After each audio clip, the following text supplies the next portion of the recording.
Good morning, good afternoon, good evening, depending on where you are in the world. If we haven't met, my name is Sedacious Miles, the one and only, and welcome to the Respect the Game podcast. And like we always say, what's a podcast without your bros? So I'm gonna start it off. Please go follow me at I am Sedacious on Instagram. I am Sedacious on Twitter as well. I'm trying to get my Twitter followers up. And thank you guys so much for tuning in and supporting. Yeah. Yo, is the host with the most that blows the most smoke, Black Peace, the rap plug, the hip hop plug. Man, you already know. Be sure to go check out the reruns of Talking Smoke on Apple Podcasts, Spotify, anywhere get your dope podcast from. Been thinking about cooking up some more material. Keep me in your prayers. Let's go. What's going on, beautiful people? My name is Edward, named after a great man, that being my pops. Shout out to my mother, my grandmother for helping raise me too. Shout out to all the mothers out there. Happy belated Mother's Day to y'all. Yeah, man, make sure you go follow at EMAC Stats for all your up-to-date high school, pro, and collegiate sports coverage. We're not disappointed. We'll keep you up to date on all that is going on in the beautiful, illustrious sports world. The Olympics is not far away from us. Y'all see, we still doing the 3-on-3 tournament that we're gunning for. Y'all see we got a nice substitution rotation. Last week, Dacious was out. Shanghai Izzo stepped up. This week, Shanghai Izzo is out. We see Dacious stepping up. We're going to get to the Olympics, people. One way or another, we're going to get to the 3-on-3 tournament Olympics, man. But now, we are here before you today, ready to have a great show. Thank y'all for tuning in. Like our brother Sedacious said, we don't take it for granted. Let's get to it. All right, so last week in the playoffs, Yesterday, playoffs, LeBron shows up at the Cleveland Cavaliers game versus Boston. Shows up, rather fashionably late, if you will, gets a, standing ovation, rightfully so. Crowd goes crazy, just showed up in the building. Hearing this and seeing this for just what it is at face value, do y'all feel like this was LeBron initiating a chess move, a chess piece on the board to, I don't know, get whatever conversation started, or possibly trade talks, or possibly him opting out of his Lakers contract, possibly positioning himself to, go on his farewell tour of retirement, being back at Cleveland Cavalier? How do y'all feel about this? I mean, I could be wrong, but from my perspective, it's just LeBron being LeBron to me. If you look at the pattern of how LeBron displays his love and his passion, and his all around just humanitarianism, it's just him being, he's out, he's been the good sport that he's always been. And so why not, take a trip to Akron and while the playoffs are going on, and catch a game in Cleveland, you know what I'm saying? It's still my land for real, if we being honest. You know what I'm saying? Like, what big star y'all got over here to where I can come in or I can show up to the game and the game is more about me than it is about the playoff team playing. You know what I mean? I don't think it's nothing to read. I don't think it's too much to read into. I think it's just LeBron being LeBron and him doing the great LeBron, because when you're a big time guy, you gotta constantly be doing big time things. And so sometimes you do antics just because everybody's expecting you to, and you kind of like it. You kind of like that you can do something small and receive so much publicity, so many comments, right? So much speculation. I mean, that's cool. And I say, just continue to do LeBron things how you do. It's what it is. I agree with that pretty much. What I'm gonna say. I feel like LeBron knows that his stature, so therefore, like he can't do the typical thing that anybody else would do. Anybody else does this, you already know. Okay, the thing about going there. LeBron, he needs to kind of play mind games with the media, trick him up a little bit. Same thing with not even sorry. I think it's a nice pump fake. I can see him actually going to a New York Knicks game. Quote me, guys. I see him going because that's a possibility where he can go. I feel like the New York Knicks are already doing good in the playoffs as it is. And, I think LeBron is at a point where he's looking to be somewhere linked up with Bronny. and also be at a point where it's like, okay, wherever I'm going right now, there is no time, there is no recruiting. It's like I get on that team and we're going to the championship. There's no time to waste. There's no nothing else to do about it. I do feel like he's also trying to just kind of put in the general manager's minds that keep an eye out for my son because it's a package deal. You know, he's gonna be a low pick, of course, first round, possibly second. And I feel like these playoff teams have a good chance of picking up Bronny James, and why not pick up his father as well? So if you're gonna pick up the young sacrifice, you might as well get the GOAT as well. So it just depends on that's how I look at it, honestly. I just feel like the James family is cooking right now. And that's how I'm looking at it. I think it's just he's looking at potential teams that Bronny can go to. That's how I look at it. Cleveland is one of them.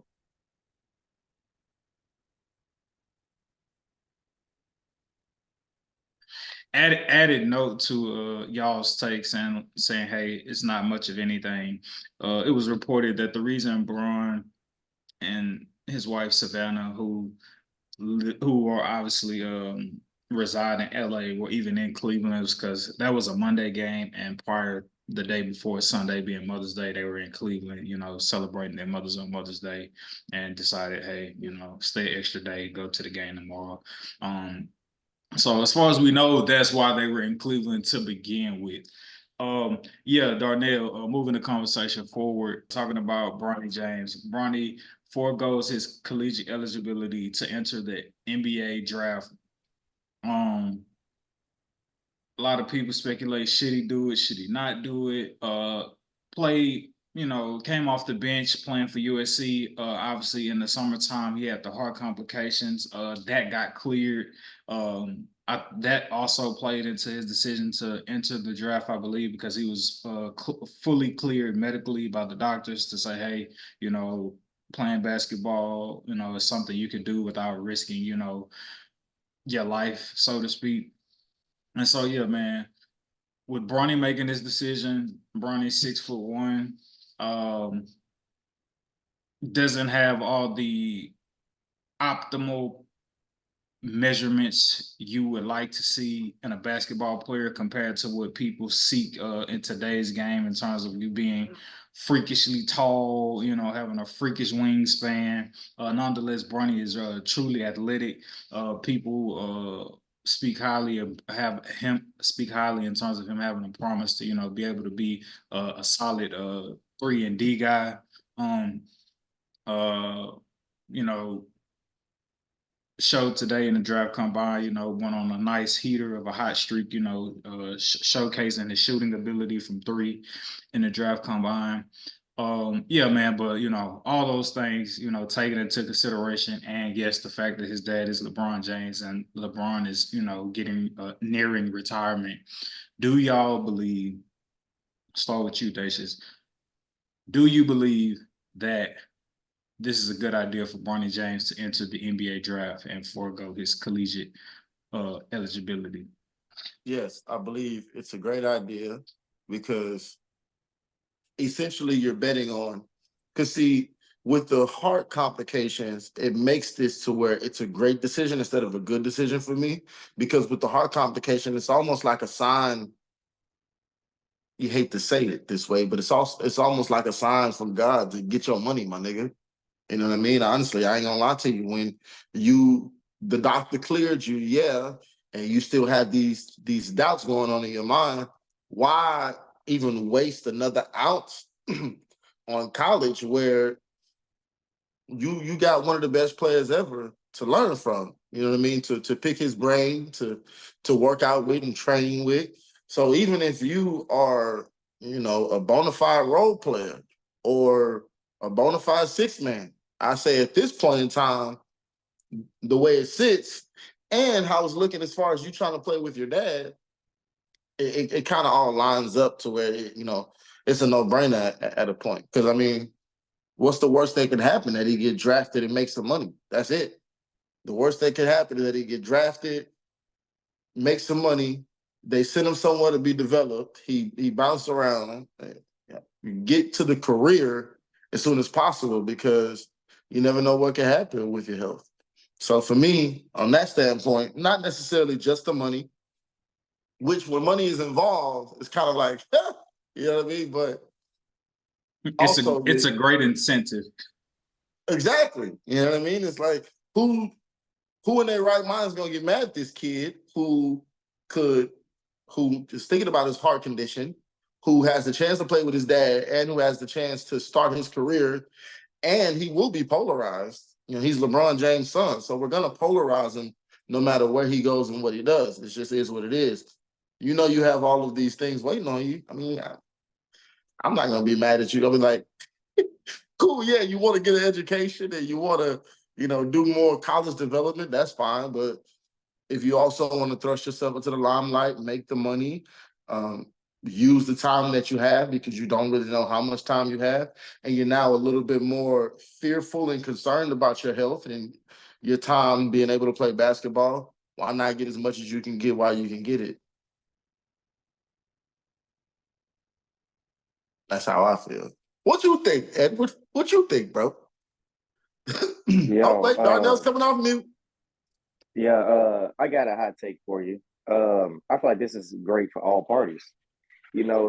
Just to kind of sideline, that big conversation about the GOAT? What's the one thing the GOAT wasn't able to do? Now, at one point, you even heard that his one of his kids were pretty damn good. He couldn't get through the college process. And it shows struggles right now that's how it's looking for Bronny James. Heart complications, not really getting that time starting for a D1 team, D1 college team. I feel like they didn't want to play that gamble. So I think the best thing for him to do was not to risk, how would you say it, college exposure. Because college basketball and professional basketball are two different things.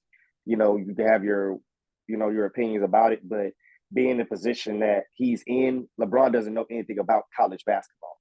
He knows professional. So therefore, I feel like he has an advantage with LeBron being his father, and him being able to give that perspective to his son of like, hey, this is how you play professional ball.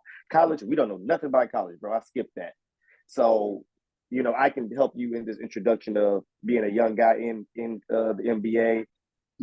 This and that. So I feel like the best thing for him to do is to get past his college phase, because I feel like that family doesn't know anything personally about the college life. They don't understand how to benefit from it, like LeBron didn't. So I don't expect Bronny to. You just don't learn that out of nowhere, how to flourish in college. That's something that I feel like is a whole path, and I feel like LeBron wasn't planning on making Bronny a college superstar. So yeah, in my head, I even think LeBron thinks college is a waste of time in an aspect of. He never said it, guys, but I feel like he thinks it's a waste of time as far as development of being a basketball player, especially with the fact of him doing it himself. I think in his head, he thinks that, bro, you don't need that. Look at me. So yeah, I think it's a great idea with the fact that LeBron is his father. If he was anybody else's child, dumb idea.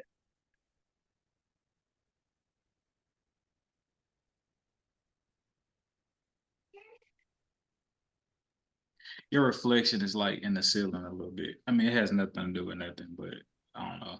Oh, my bad. No, it's interesting. It's not bad. I was just saying. No, so for me,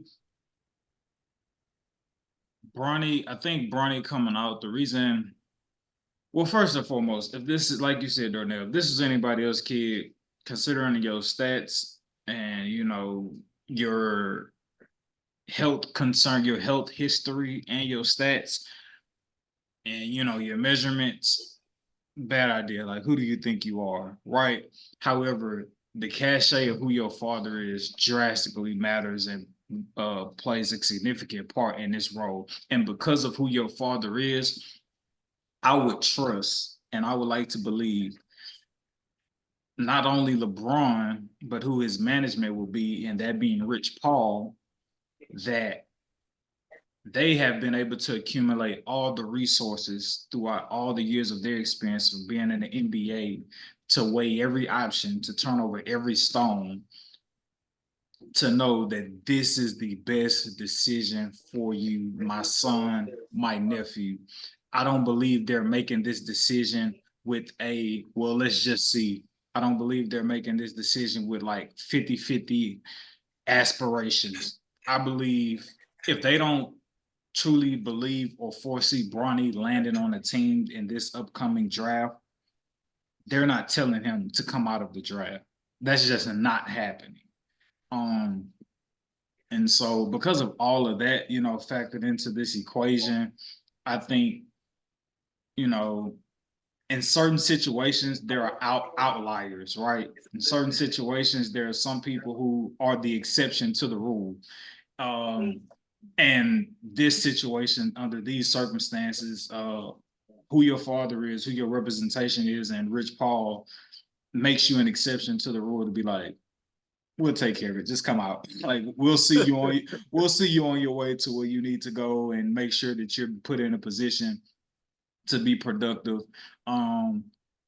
And so yeah, I know LeBron, when he came out, when he was coming up, he was big on setting himself apart, and being his own man. I would believe or assume that he's also trying to train his son Bronny to do the same and be his own man. With Bronny saying, he kind of leaned towards the name of Bronny as opposed to LeBron James Jr. to kind of just identify himself as an individual apart from like just being LeBron James' son. So yeah, I don't think they make this move without Bronny doesn't make this move if he isn't expected to land on the team. If Bronny didn't land on the team in this upcoming draft, I would be completely shocked, because I don't think they made this move knowing all that they should know, and again being able to have all the resources that they have to them, for him to for us to look up and be like, yeah, Bronny didn't get drafted. However, if he did not go drafted, there's a great saying that Rich Paul has, where he coined it, where it's called fit over pick. Basically just saying value where you could actually be productive at versus where you actually picked at in a draft. So it makes no sense for you to be a 17th, 18th, 19th, or even a lottery pick if you're not going to a team that could actually like use you, or where you could actually properly develop. So even if Bronny were to go undrafted in this situation, again, Rich Paul, his connections, LeBron, his connections, could be put in a position to where like, okay, he went undrafted. Now we could actually put him in a position to send him where we may want him to go. Hey, LeBron could be opting out of his contract, and we could really see the politics at work here with LeBron using his power to be like, hey, my son went undrafted. You want me, you draft my son. This is no different than what Giannis is doing. You want me, you sign my brother. Simple and plain. Like, you know what I'm saying? You want to keep me happy, you keep a roster spot for my brother. If Giannis can do it, why can't LeBron do it? Hey, get better, Thanos. Thanasis, Achilles injury, hardworking man. Right. And so yeah, man, if Giannis can do it for his brother, I see absolutely no problem with LeBron doing it for his son. So yeah, I think it's a good move, because I think apart from the surface level of what we see, they probably got it mapped out to where it should be a highly probable situation that will work out in the benefit of Bronny James long term in the league. Switching over to the WNBA, but leaving a window of comparison to cross back over to the NBA. Today was the debut of the WNBA, highly anticipated. Obviously, as Caitlin Clark makes her WNBA debut with the Indiana Fever. And they faced the Connecticut Sun, who were a great team last year. In Caitlin Clark's debut, she leads the team with a 20 ball. She has 20 points, 3 assists, and 20 points, 3 assists, 2 steals, and a total of 10 turnovers. So obviously, you know, that's gonna be a growing pain. The shit that's gonna just come with the game and her playing and getting more comfortable. Obviously, teams are gonna be hounding her. Defenses will you expect defenses to be tougher at, you know, the pro level than they were at the collegiate level. So definitely want her to turn down on those 10 turnovers. Definitely can't be taking her fantasy for prop bets if she getting 10 turnovers a game. But yeah, Caitlin Clark again, 20 points, 3 assists, 2 steals, 10 turnovers. She shot 5 of 15 from the field and went 4 of 11 from 3. Leading the Indiana Fever with 20 points. And she also led the Fever with the most shot attempts too. So first game, her debut, it shows her, you know, having the most shots on the team, being a leading scorer, all the things that you would hope for, and somebody that the WNBA is trying to build up to be the face of the league. Excuse me. However, they came up with a loss to be expected. The Connecticut Sun are a great team, and the Indiana Fever are stacked with a bunch of young players, and they always get high draft picks. So yeah, but with Caitlin Clark's anticipation, I thought about this today. With Caitlin Clark's anticipation into the WNBA, considering the just enormous run, the great run she's had as a collegiate player, do you believe that Caitlin Clark's anticipation into the WNBA is bigger than the anticipation of LeBron James entering into the NBA? Okay. Hopefully I can sum up everything by saying just this. No. That's it. That's all I got. No. Hey, I got something. I got something. Listen clear. Absolutely not. That is all. No, bro. I don't even know if her. Well, you know what? I say she was a edge past Wemby. Edge past Wemby is what I give Caitlin Clark, because they was trying to put him up there like, this is the most anticipated since LeBron. No, it wasn't. I seen people with LeBron cut out church fans, and they was putting them over their face like they was LeBron. I walked in the Foot Locker the day after this man got drafted. I walked in the Foot Locker. Right when you walked in the Foot Locker, you seen a Cleveland Cavaliers jersey, bro. I'm talking about Houston, where they should have had a Steve Francis, a Cuttino Mobley. Any of these guys would have worked as far as putting their jersey up there. But no, they had the young man straight out of high school from Akron, Ohio. I'm like, yo, this guy must really gonna be big, whoever this LeBron James character is. Because they got his jersey up here, and I halfway know who he is. I heard his name. I ain't never really seen him for real. Oh, but when you watch him play, it all makes sense. So I tried not to go that far. No. I will say at the end of the day, you do have to give her respect, Of course. she does. You got to look at the scale. You know, NBA is like a world scale. WNBA is like basketball head scale. Yeah. So, you know, in my job, you know, we're running to people that, you know, are highly against the WNBA for their own personal reasons, but they respect Caitlin Clark. Like, that girl can play. There's no doubt about it. When they see her play, they see the highlights, see the numbers. It's undeniable. But to compare it to LeBron, that's a bit of a stretch. I do agree with the Wemby comparison area. I think just under Wemby. I think Wemby's was a little bit more hyped up and more World appropriate, class. in my opinion. Yeah, because he was international. Exactly. And even then, I feel like the international way, I feel like LeBron was the biggest in America and the world. I feel like Wemby was the biggest international coming in, and I feel like Caitlin was the biggest female to come in. Period. But to put them on a scale of comparing each other, they're way off of each other. Each one of them. I say the closest one to each other are Wemby and Caitlin. But even then, I still see Wemby being above. I think as far as like the hype. I disagree, bro. I don't think I disagree in the sense that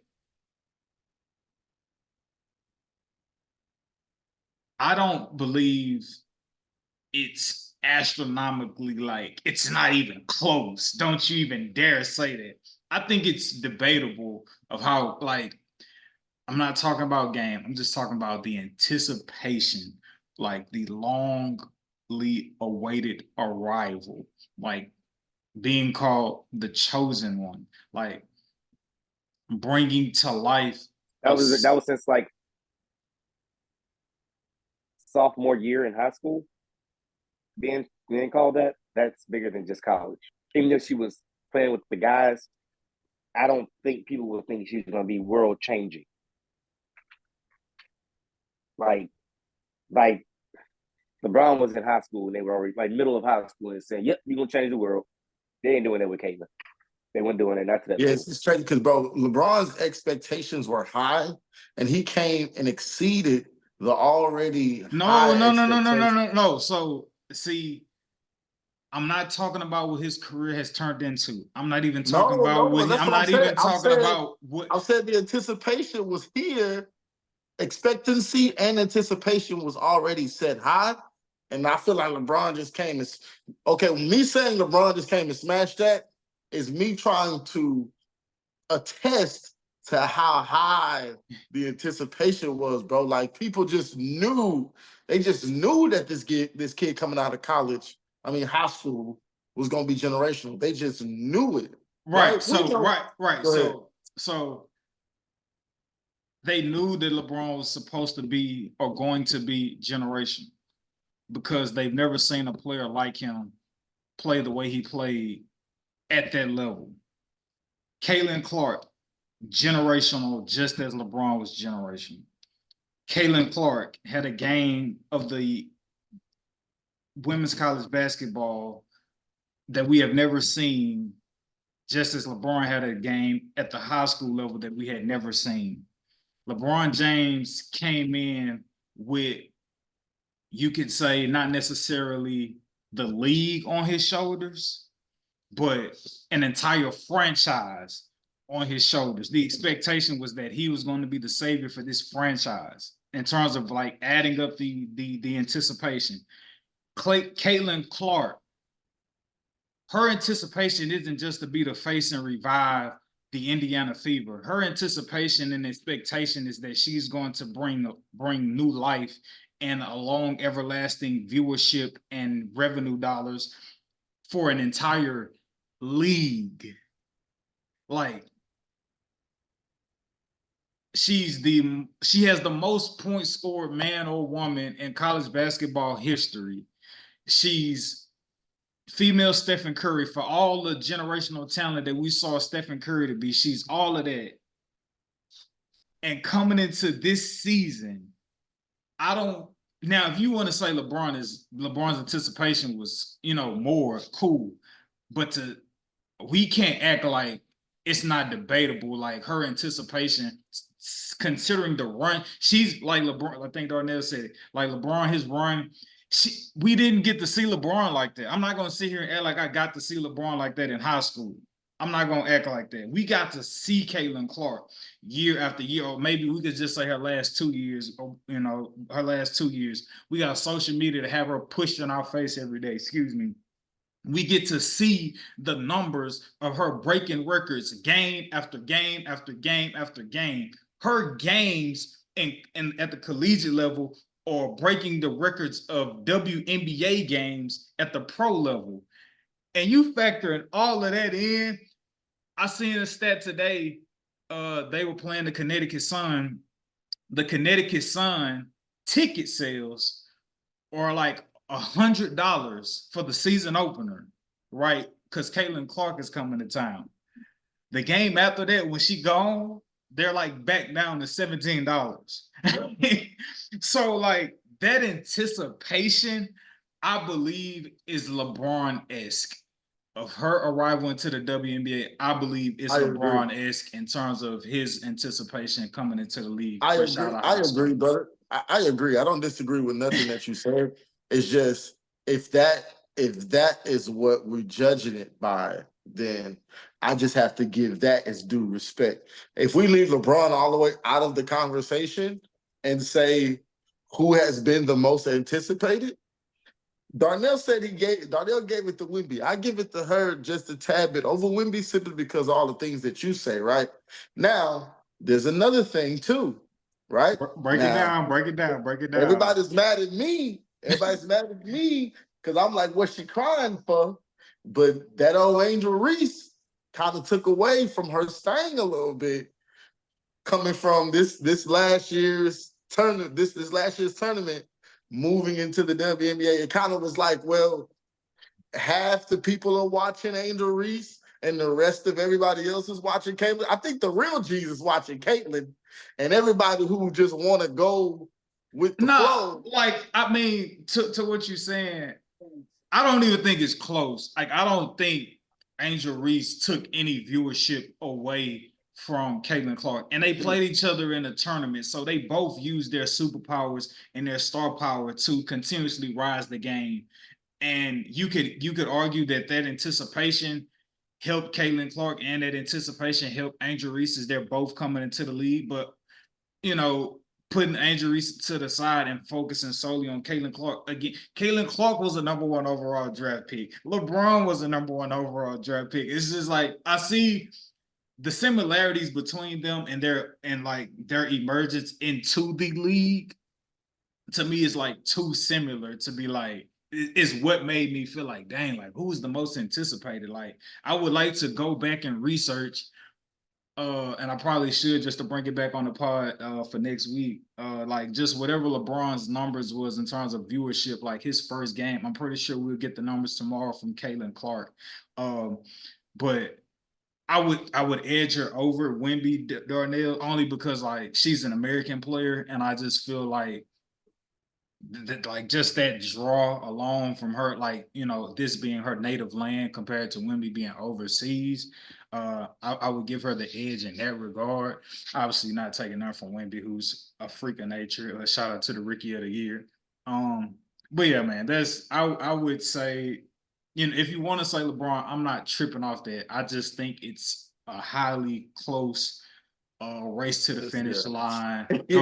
Go to the booth review to like make sure like who crossed the finish line. Like I think it's close. I don't think it's like LeBron is light years ahead of like her, and in terms of anticipation. No, I don't think so neither. I don't think you can just dismiss her when it comes to it. But you know that's how it goes, and we sticking by it. Nah, man. I was about to wrap up the show, but before we do, NBA second round recaps right now. Last week, Dacius, you wasn't on, so you get to save face because we didn't get to get your prediction on record. However, maybe Darnell. The question last week was, is Denver getting swept after they went down 2-0? I know I said yes. I believe Sean Hart Izzo said yes. Darnell may have said no. I'm not sure. But yeah, I said no. Obviously, I was wrong. They have now tied the series, right? Denver going up against the Timberwolves. At this point, it's the best of 3. Denver has gotten home court advantage back. Sedacious, who do you have winning this series now that it's tied 2-2? And we're doing this, it'll be posted after the game is over, but we're doing this literally before the game starts. The game may have already started, but it literally just started. Who do you have winning this series? Sedacious, out of That's crazy. So can I say whoever wins this game tonight, game 5, is who takes the series? Because that's what I typically believe. And 6 or 7? Or you just 7. gonna leave it 7? Okay. 7. Because if Denver wins tonight, they got to go home, and if Minnesota wins tonight, they got to defend home. So I think that's dicey on either side.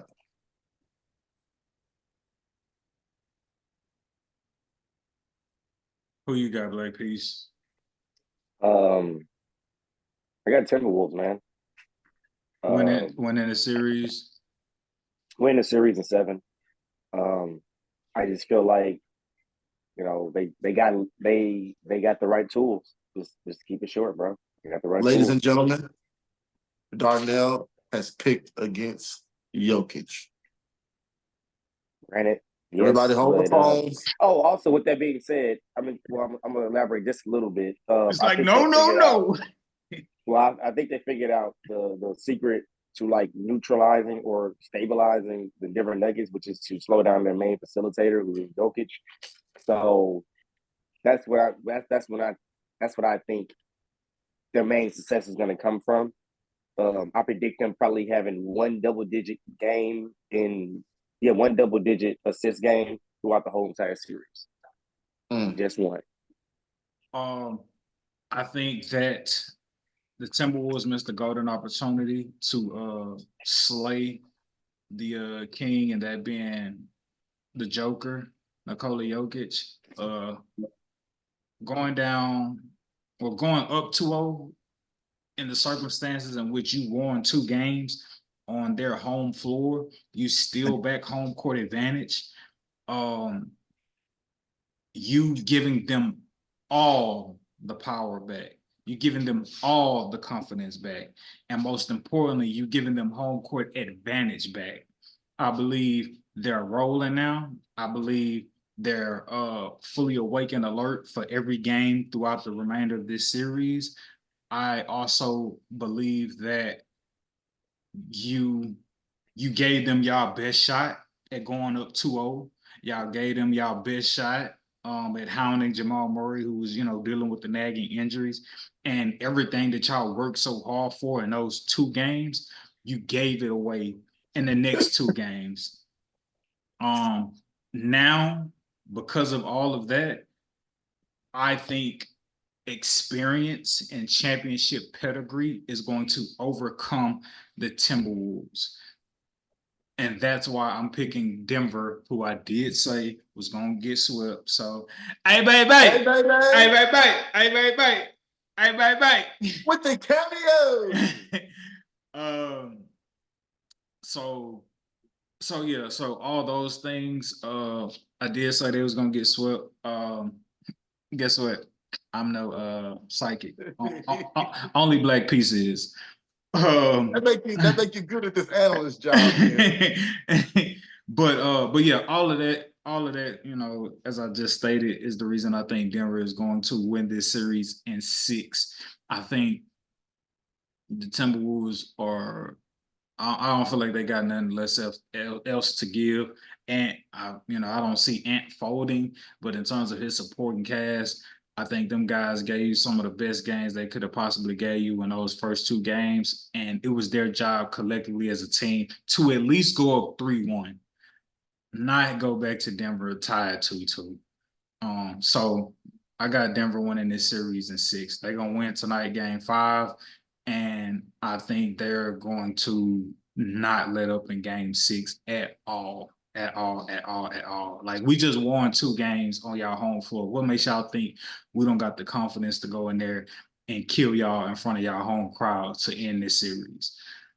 Denver in 6 after the series is tied 2 games apiece. Celtics, Cavaliers, Donovan Mitchell not playing no more. We're not facing to waste most of my breath. We all Is got. it neither, or is it the Western semifinals is the only thing that people is watching? That's always the case. Celtics beating the Cavaliers tomorrow. That is what it is. Thunder Mavericks. So Sedacious. Last week also, I believe the series was tied 1-1 at the time. The series was tied 1-1 when we did the pod last week, and they was going into game 3. Dacious had Isaac Scheinhart Izzo pick the Dallas Mavericks. He was riding with Luka and Kyrie Irving. Me and Black Peace, we was choosing OKC, riding out with their defense, and obviously Shea. Right now this series is tied 2-2. Dallas went up 2-1. a great, phenomenal performance by Shea last night to will this team to victory, to tie the series back up to 2-2 and take back home court advantage as the #1 seed going against Dallas. Right now, you factor in Luka isn't 100%. And yeah, OKC takes game 1, Dallas takes games 2 and 3. OKC ties the series with game 4. From that standpoint on, who do y'all have winning this series and in how many games? OKC still has home court advantage right now. Yeah, series tied 2-2. I'm gonna just go out on a limb and say OKC simply because the kid seems like he's on a mission, and I always got to go for that guy. So I mean, I know Luka and Kyrie. It was fun. You know, don't get me wrong. We like the duo, but if a young gun gonna come from the concrete and be a rose, I'm all for that. So I'm going OKC in 7. I definitely would say Dallas Mavericks, Dallas Stars, Dallas Cowboys, OKC in 6. I got OKC in 7. I think Luka and Kai think they'll get you a game. I wouldn't be surprised if Luka set out game 5, considering how glaringly obvious the injury has looked.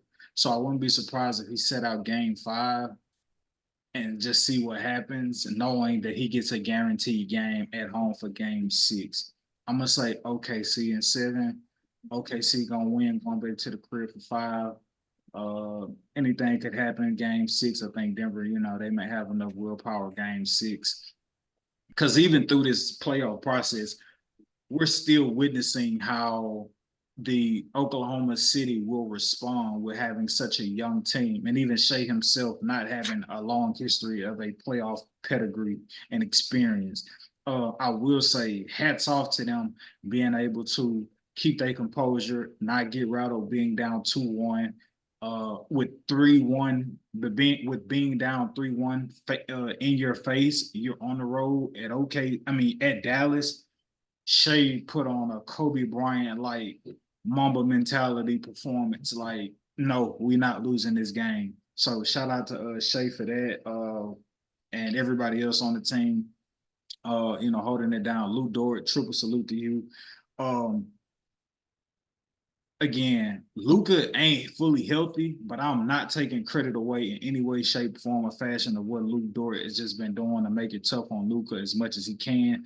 We've seen how he absolutely made the New Orleans Pelicans disown Brandon Ingram, and that being Luke Dort with the solitary confinement job he he put on Brandon Ingram. So shout out to Luke Dort and his defense, man, and this Oklahoma City, man, like they just rolling. I like their chemistry, the confidence that they're developing. They know when it's like, hey, we need to get Shea some help. They play winning basketball. They play winning basketball. They know when to get Shea help. They know when to be like, oh, here you go, Shea. Lead us to the promised land.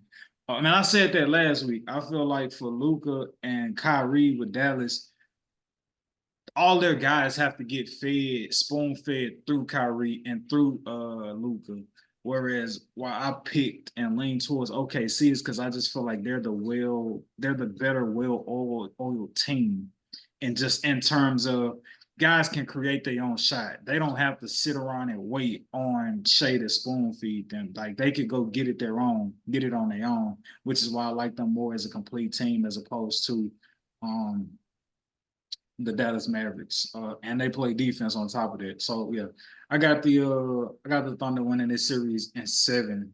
That would bring us to the series where can't nobody win on the road, and that being the Indiana Pacers. I was gonna say Fever, Indiana Pacers, and the New York Knicks. this series is New York currently leads this series 3-2. Another blowout tonight. New York Knicks win the game 121 Pacers 121-91. With that being said, do the Knicks close out this series in 6 on the road against the Pacers, or do they have to win it in 7? Because at this point, the Pacers either have to win in 7 or they're gonna lose in 6, or win in 7. But I don't believe them to be a team that can win on the road against this New York Knicks team. But yeah, right now Knicks lead the series 3-2, and right now it's best of 2. It's looking like Knicks in 6. Yeah, Jalen Brunson is on a tear, and he's just like, yo, y'all just stop doing what y'all doing. Y'all rest for the next series because I'm gonna need y'all. But right now, I'm gonna just take care of them. Because without Tyrese Halliburton, they ain't nobody. I like Siakam. He good, but he ain't enough. And yeah, it just is what it is. I'm sorry. This is what playoff basketball is about. We getting to weed out all the teams that thought that they was good in the first round. Then we get to the second round, is when you realize, oh, we ain't that good. Okay. And that's what happened to Iverson in the finals. We was like, oh, Iverson is so good, he finna do it. This is like, oh, it's Shaq and Kobe. Hey, AI got a game, bro. He just didn't have a team, but he got a game at least. AI got a game. Right. We was excited about it too. We was like, oh, we in here. And it was like, yeah, no, it was just a gentleman's sweep. Oh. It's the same. It's the same. The Pacers ain't been good since Reggie Miller, for real. Sorry, Paul George fans, but LeBron, LeBron, we ruled y'all a little era, so got that out. But yeah, Knicks in 6. And I like it because Jalen Brunson used to be on the Mavs, and it was like, well, is it he just a good fit to the Mavs, or can he be a star player? And he was like, nigga, get me on my own team and watch what I do. Who you got coming out of this series, Black Peace? Knicks in 6. Knicks in 6. I think Knicks in 7. The Pacers gonna win Game 6. Right. Pacers gonna win. They just play great. They play phenomenal at home, bro. It's just like it's something about that crowd, man. I don't know. Like they play phenomenal at home. Guys guys be hitting tons of shots. However, there is something to be said. I don't know what's up with these blunders that Tyrese Halliburton be having, where one game he take 8 shots, 9 shots. The next game I think they're a better team.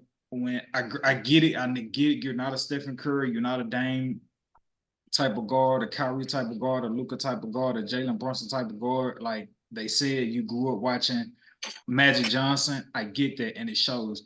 But I think he has to just find find that balance to where you could get a guaranteed 15 shots a game and still find your teammates open. But it was a blowout, so I don't know how much credence we want to put on that. But every time I see he only took 9 shots, I just be like, your team needs you to score. But go ahead, Daisha. Unpopular opinion, he's not that guy to me. I'm sorry. It's unpopular opinion. Tyler, he's not that guy to me. I'm sorry. Did you feel this way before the injury? I felt this way before he got shipped to Indiana. When they felt like you were our guy, I was like, oh, that's a mistake. But hey, I don't like saying anything beforehand because it could come off as hating more than foresight, right? But then when it happened, it's like, then you really sound like a hater when it happened. Damn, I knew that, man. You sound like a hater. Like, oh, you just knew he was gonna be a bust when he got his own team. You can just tell in the work ethic. You can tell in the patterns. You can tell in the movements, the footwork, the dedication, the hustle, the getting up and down the floor. You can tell. I can tell with James Harden. I just never said nothing because he in my city, and I like the Rockets. I love the Rockets. But James an MVP, though.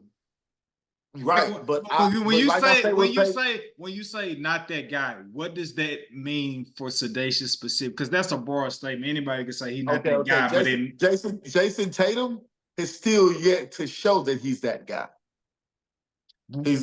What qualifications go into or show you that somebody is the guy or not the guy? What is that? When I see you get the ball and you attack the defense, like I don't care what the defense is, I don't care who is in front of me, I don't care what's going on. Whatever it is that I say in my mind is going to happen, it's going to happen. I don't care if I miss or whatever the case is. I don't care if I take on a double team or I could have took the shot and I dish it out. I'm gonna do whatever it is that I want to do. With LeBron, we look at it as like a cop-out type of deal. It's like, bro, you've gotten so big now. Why are you still passing that goddamn rock? Right? It's because another famous Laker that we knew that rocked the purple and gold, he ain't passing that rock. Right? But with LeBron, he's so great and he's multifaceted in his game, we let him make it for real. But when we're looking at the Devin Bookers of the world, we're looking at the Jason Tatums of the world, we're looking at the Kevin Durant's of the world, we're looking at the Jamal Murray's, the Stephen Curry's, when we're looking at the Jokic's of the world, the Antetokounmpos of the world, those guys play like I don't care who was on this floor, right? I can't say the same for Tyrese Halliburton. I think he's a great basketball player. There's a upper echelon of demonistic behavior with NBA players when they play in that game. When we see on TV, it's just like little guys running up and down the court. Edward, Darnell, we've all played basketball together. We know the tenacity and how intense that get for real. Like when we in that realm, we ain't brothers for real. If you over there on that team, you on that team, right? If I'm shit talking that team, I'm sorry, brother, I'm shit talking you too, right? And we don't get paid. When we go to we don't get paid. Y'all get to go to the All-Star game and laugh and joke and talk and do all that stuff together. And I be watching. I be watching to see which one of y'all is too friendly. Because y'all are the ones that's not gonna get no championships. Y'all keep trying to be buddy LeBron. LeBron trying to take y'all head off. He's trying to be y'all friend so he can say something to y'all in the game that's gonna affect you like Gilbert Arenas. You see what I'm saying? Y'all not understanding it's a different type of dog. Kobe said it a long time ago, bro. I just realized that nobody in this league worked. Yeah, they don't work. I just had to start working. And I just start working hard. And what do you know? Everybody just start saying I was the best. But it was really because they bozos and they don't work hard.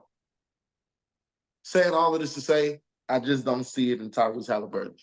Even though Devin Booker doesn't have like that Mamba tenacity that I'm looking for in a player, he still got that one thing where it's just like, I don't care who you are. You could be Jesus can send Kobe down here to get in front of me. He's not gonna stop this mid-range. When I boop boop, nobody's stopping that. I just don't see that out of Tyrese Halliburton. Even when James Harden would do the step back, it's like, oh, here it comes, splash. And then everybody's running back down court. 50-point games all over the place, right? James Harden just never had the Kobe mentality, that the thing that you needed to win. But there's a level, and James Harden was on that level. Tracy McGrady was on that level. Allen Iverson was on that level. Sean Kemp, Gary Payton, all these guys, Grant Hill, they was on that level. Is your not that guy, is that synonymous with being a dog, or do you? Yes. That's exactly what it is. Okay. Got you. I got you. Yeah, man. I believe we went through all this. Yeah, we went through all the series.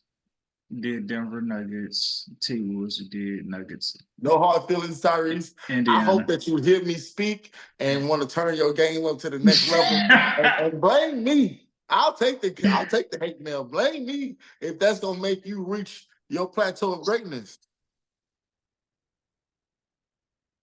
Bro, so in honor of our brother Shine Izzo, who's not here with us tonight, we'll do a little Shine Izzo surgical picks. There's only 2 games left, right? Again, they play absolutely phenomenal at home, that being the Indiana Pacers. More specifically, at home, TJ McConnell has been absolutely electrifying at home. And there's just this absurd up and down pattern with TJ McConnell's rebound and assists, right? So game one, TJ McConnell, his rebounds and assists, he had 4, right? Then game two, he had, it's really every other game, but game one, TJ McConnell coming off the bench, he had 4 rebounds and assists. Game two, he had 16 rebounds and assists. Game 3, he has 4 rebounds and assists. Game 5, he has 14 rebounds and assists.